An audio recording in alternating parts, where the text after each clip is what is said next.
Thank you for listening to the Matt's Movie Reviews podcast, available on Podbean, Apple Podcasts, Spotify, Google Podcasts, Amazon Music, and Stitcher. Also, please follow Matt's Movie Reviews on Facebook, YouTube, LinkedIn, Reddit, Instagram, and MeWe. And of course, be sure to visit mattsmoviereviews.net for the latest reviews, top 10 lists, and more. Now, on to the show.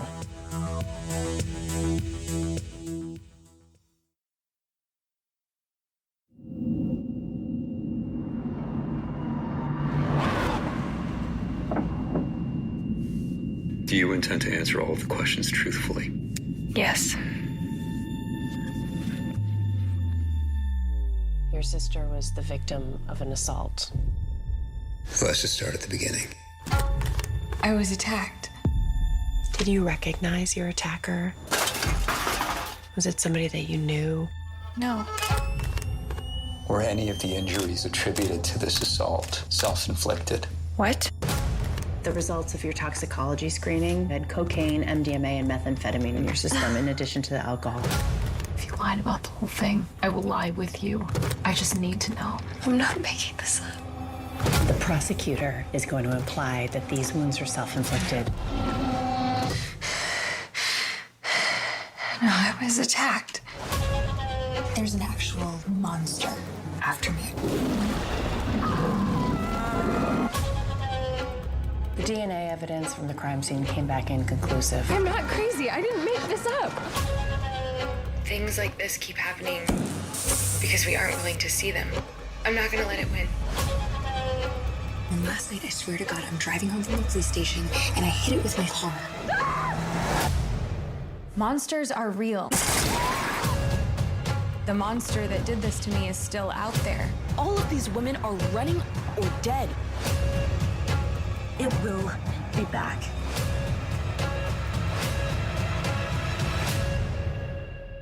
I'm just terrified that this is going to happen to someone else.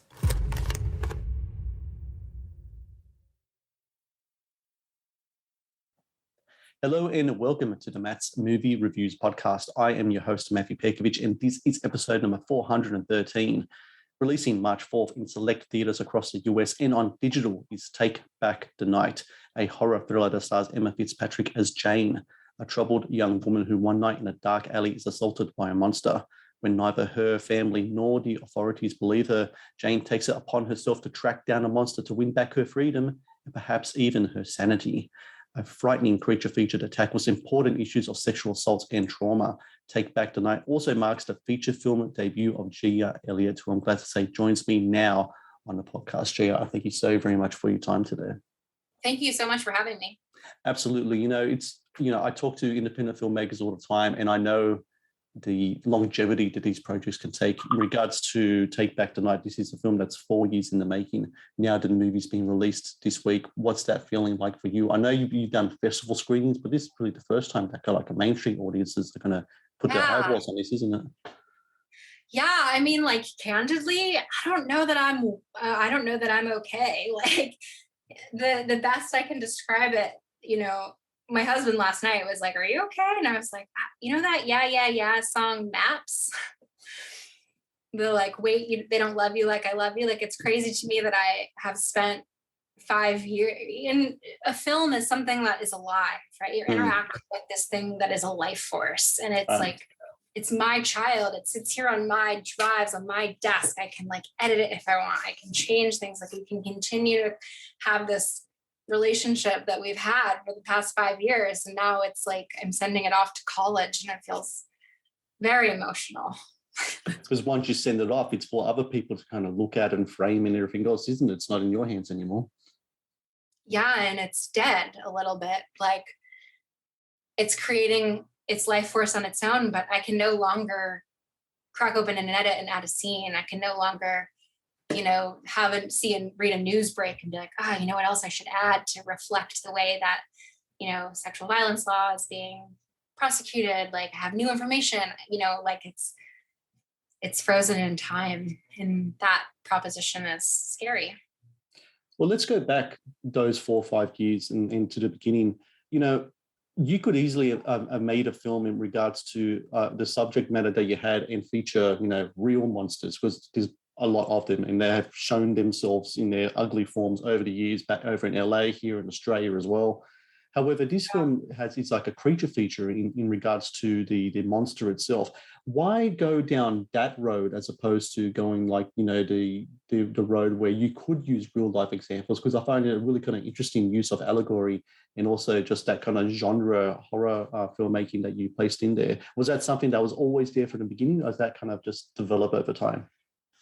That was always there from the beginning. Emma and I had this common interest in the horrific ways that sexual violence crimes are tried, how the intake questions are worded, how there's very little thought given to trauma and how it impacts your brain.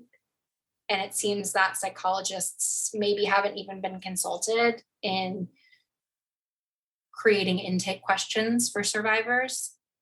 And when we were wanting to explore this in film, we knew almost right away that we wanted to get everybody talking about it, not just people who were interested in the subject matter, not people who would likely see a documentary, and not people who would likely watch an art house drama. We wanted anybody anywhere in the world to feel comfortable talking about the subject matter. And it's rough subject matter to talk about. It's hard to feel like your voice could contribute anything to the conversation. So we played with the idea of, what if we take sexual violence off the table? What if we create a universe that people can talk about the underlying issues without having to worry about stepping on a landmine? So we took sexual violence out of it and we created an allegory instead, so that anybody could talk about it, because we need everybody to be talking about it for things to happen. In regards to the whole timeline of everything, I'm just trying to remember way back when the Me Too movement happens. I assume that you guys were already kind of going to think of making this movie. Yeah. When that happens and you're making this movie, does the level of importance, even though it's already sky high considering the subject matter and how you are approaching it, etc., does the level of importance even escalate beyond that now, where you kind of think to yourself, this is something that people are talking about, and right now this is something where people are ready to watch content in regards to these themes? I was so excited and relieved when Me Too started circulating. I don't have an inflated sense of self as an artist or what this film can accomplish. I know that I've made a cool artsy horror film. I don't think I've made something that will change US policy necessarily. I think I've created something that can get people talking and exploring these concepts. So Me Too felt really awesome to see people in the real world taking their own stories into their own hands. And I remember where I was in December when the story broke, or when Ronan's story broke.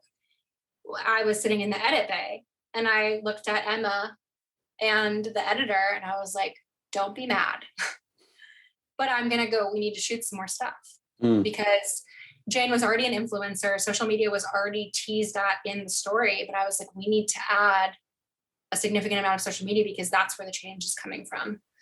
And so if Jane doesn't tap into that existing community, it will feel very disconnected from reality.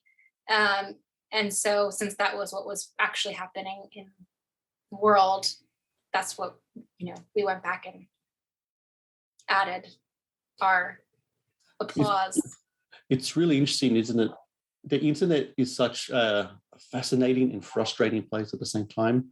I love it. Here we are. We're on Zoom. We're talking from across the globe and talking about this movie, and people are going to put their eyeballs on it on digital as well. It's got advantages, and throughout the film, what the character Jane goes through does show there are advantages to being on the online. There are communities on there where people can talk about this stuff, and you can go and express yourself. There's also that really insidious kind of negativity that's on there as well. It's interesting how you tackle both of those things in the movie, especially in regards to when Jane is in the midst of, not to give away too many spoilers, but amidst of an assault and she's live streaming it, people question it even then. It's just, I imagine, did you I know that yourself and Emma have backgrounds in regards to the psychology of trauma in regards to the assault itself. But what about trauma in regards to internet reactions and internet comments and internet feedback? Yeah. I mean, that's going to just another level of stuff above everything else, isn't it? It's huge. And I have a couple of close friends that have followings of 1 million plus who have, they'll post something and get 40,000 people saying nice things and then 10,000 people saying the most awful things you can imagine for no reason at all, just like tearing down other people. So to me, it's not the film that internet bullying deserves. And I hope that somebody is making that film about that horror, but showing internet without showing trolls would, I think, be a disservice, or it would be a blatant omission. The Matt's Movie Reviews podcast is brought to you by 80s Tees. 80s Tees is an online retailer of licensed t-shirts and pop culture gear from your favorite movies, TV shows, cartoons, video games, comic books, and musicians. Celebrate your inner 80s nerd and click on the link in the show notes below to get the raddest retro t-shirts delivered to your door. The Matt's Movie Reviews podcast is brought to you by Loot Crate. Founded in 2012, Loot Crate is the worldwide leader in fan subscription boxes. Loot Crate partners with industry leaders in entertainment, gaming, sports, and pop culture to deliver monthly themed crates, produce interactive experiences in digital content, and film original video productions.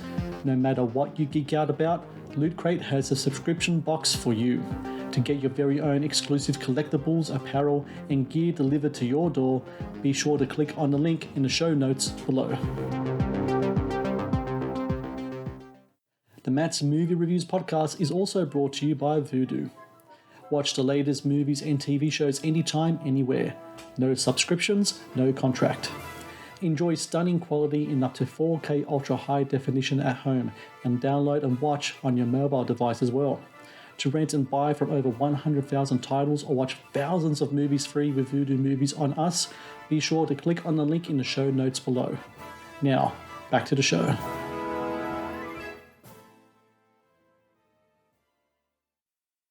Speaking of monsters of a different kind, the creature itself in your movie is really interesting. I get lots of horror movies sent my way, lots of monster movies as well. I can't quite remember or don't remember at all a creature quite like what I've seen in your film.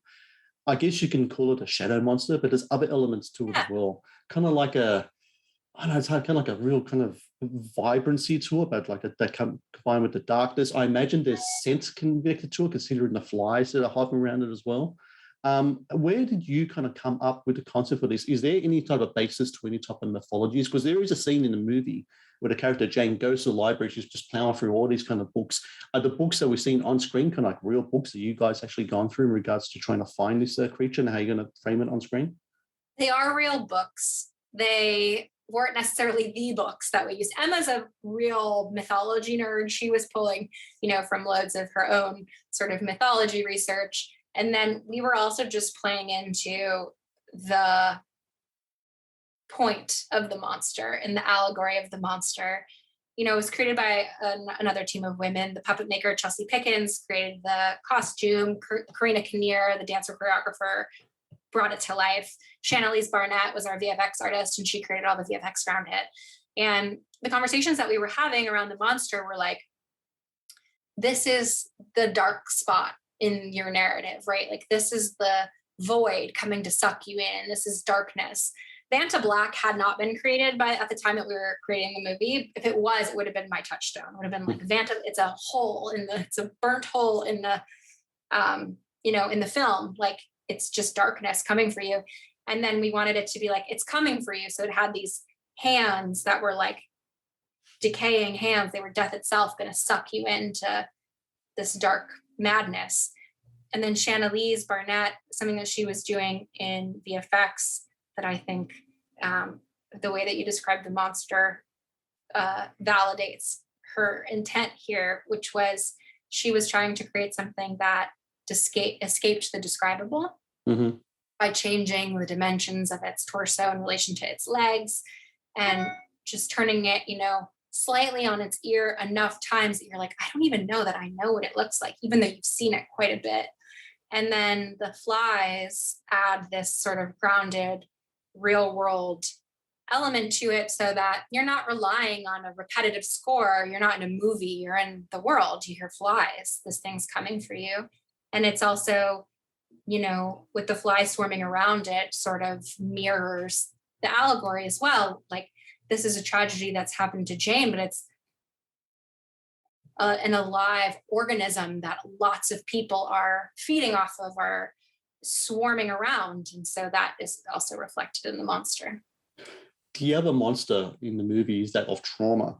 And I think that's really personified in the police interviews that Jane has to go through. You mentioned before the questioning of assault victims.